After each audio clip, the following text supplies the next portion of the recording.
In this video, I'm going to be giving you guys my thoughts about all the announcements that were just made on the first anniversary edition of FEB channel. So first things first, Fire Emblem Heroes is having its 1-year anniversary on February 2nd. If you're in the Pacific Coast of the United States, then technically it will be February 1st at the daily reset. But I will be referring to the next day for dates in this video, since the majority of the world will be ahead. There's a lot to cover, and I have a bunch to talk about regarding some of the surprising announcements.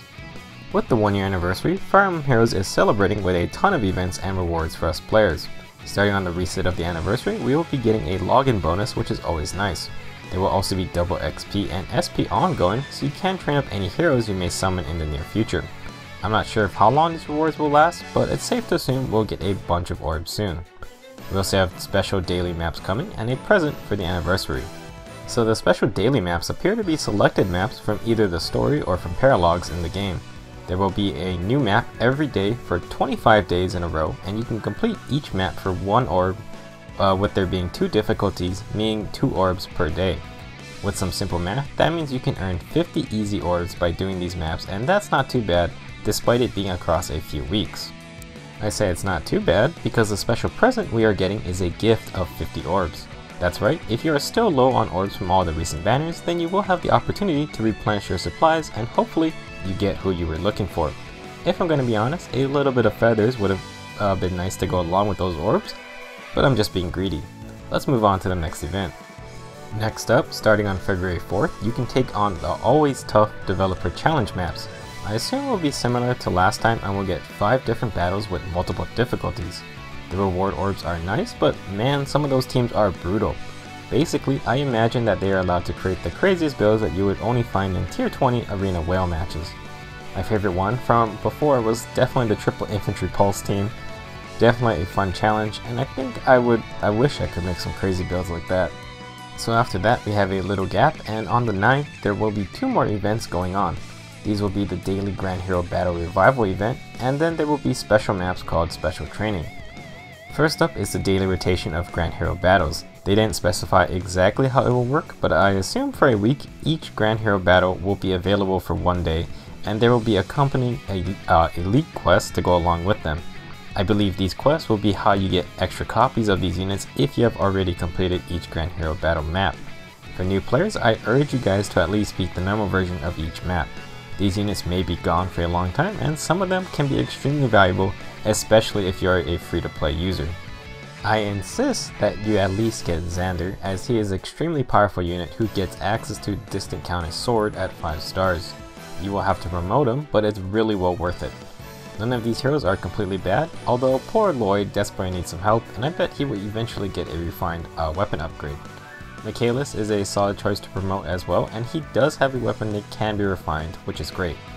Try to get these units if you can, they are great free-to-play options. The other event mentioned is the special training maps. If you're a veteran player, then I believe these are essentially meant to be new types of warriors maps. There will be different categories to choose from, and each one is meant to train that type of unit. So you pick the bow maps, and there's going to be tons of flying units your archers can easily snipe. For those unfamiliar with what the warriors maps were, basically they were a place to efficiently train units to grind SP and even experience if you wanted. Instead of the standard 4 to 6 enemy units, the game will continuously spawn enemy reinforcements each turn, meaning you could farm one battle for a decent amount of SP.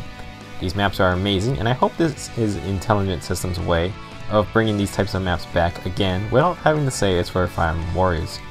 I'm looking forward to these, and I hope the double SP event continues long enough to catch these maps. Next on the list we have the Anniversary Hero Fest, which will start on February 2nd. This one features Nephany, Sigurd, Brave Lyn, and Brave Ike. If you're not familiar, then regular Hero Fests are different than the legendary summoning event that is going on right now.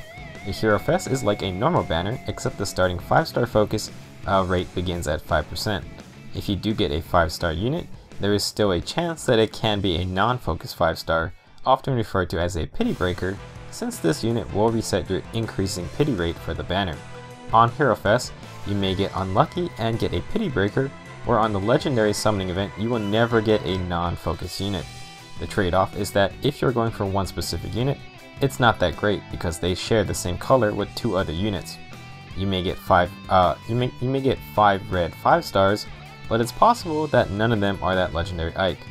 On a Hero Fest, you may get Pity Broken, but the chances of getting the specific unit is higher because each color only has one focus hero. Overall, if you skip the legendary summoning event, then this banner is extremely tempting. Brave Lyn and Brave Ike are incredible units, and Brave Ike offers Steady Breath, which is so powerful. Nephany is an interesting lance unit and does come with the Wrath B skill, which is potent when active. Sigurd, with his special Divine Terrafin and Crusader's Ward skill, is a ridiculous magical tank. He is just a crazy unit that plays more toward the defensive side than the offensive. I'd recommend something on this banner if you want any of these units. They are all really good. The next announcement is pretty crazy and something I bet no one saw coming. I'm talking about the new event called Tap Battle Illusory Dungeon. This is releasing on February 9th and is going to be only available for a limited time, roughly 2 weeks. Let's look at the screenshot of the gameplay. If you want to see it in action, then please watch the FEB channel itself since it is quite cool. Basically, Tap Battle is a new game mode where you enter with 4 units and enemies approach them from the right side of the screen. You need to tap on the screen when an enemy is within that red line in front of your heroes and they will attack them. This continues in waves, and it seems like a couple waves make up one floor. The dungeon has 100 floors for you to beat, and I assume there will be rewards to earn. Every 20 floors there will be a boss battle of sorts, and the video showed Fur attacking the Asker crew multiple times despite getting hit. Personally, I think it looks interesting and I want to see what kind of mechanics this game mode will have. You could see on the menu screen that there was a mode option as well as difficulty.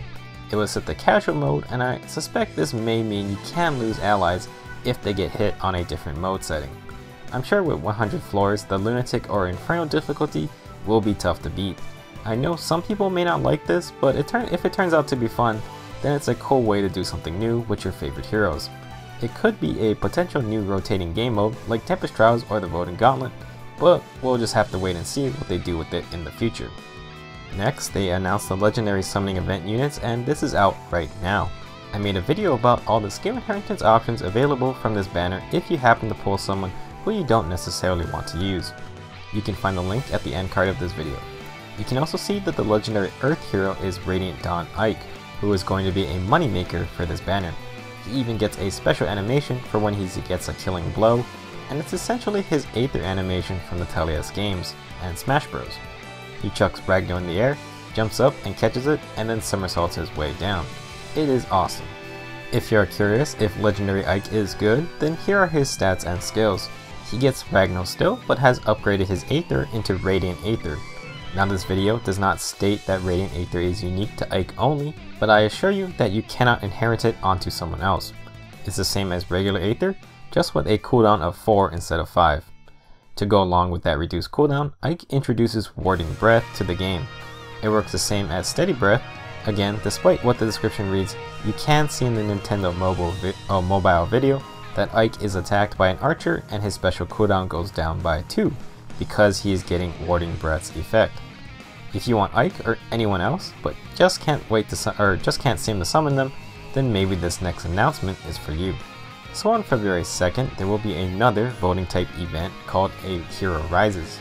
The community will be able to vote for any hero already in Fire Emblem Heroes, and at the end of the event, the winner will be given out to everyone as a 5-star unit. Oh boy, this is going to be interesting. Now I'm going to guess that Hector, Brave Lyn, Brave Ike, and now Legendary Ike are going to be around the top. It will be fun to see just what everyone picks, and keep in mind, even if you want someone like Reinhardt, he will have a neutral nature. I think it's a bit unfair to have the new Ike introduced too. He is such a popular character, and people who don't summon for him are gonna want him regardless. I bet that some version of Ike is gonna win, and I'll be fine with that. Any free 5-star is welcomed in my barracks. That about wraps up all the announcements made during the Anniversary FEB channel. There was a ton of information, but here we have the anniversary schedule, and they did not mention a few things. First off, there is gonna be an update for the game on February 7th or 8th rather, and this is one day before events like the new Tap Battle are introduced. Nothing was mentioned for this update in the FEB channel, but we already know about the unique legendary weapons some units are getting. Personally, I'm not expecting anything big, since I'm pretty sure the update will have those new weapons to get, and then prepare for the Tap Battle event that's happening the day after. They also did not talk about the Special Heroes banner that is happening on the 9th.